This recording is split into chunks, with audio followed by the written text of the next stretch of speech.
100 కోట్లు, 200 కోట్లు, 500 కోట్లు అంత సంపాదన. గోల్డ్ బిస్కెట్స్, డాలర్లు, అసలు పైసలు ఏంది, వీళ్ళ సంపాదన ఏంది. ఏమో మరి చిరంజీవి గారి దగ్గర నుంచి కూడా అదే ఎక్స్పెక్ట్ చేసిండేమో.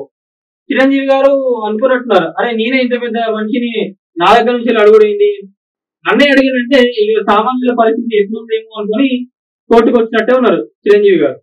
అదే అంటున్నా, పెద్దోళ్ళు బయటికి వస్తే కనుక అసలు బయట ఏమైతుంది ఏంటనేది కూడా జనాలందరికీ తెలియదు.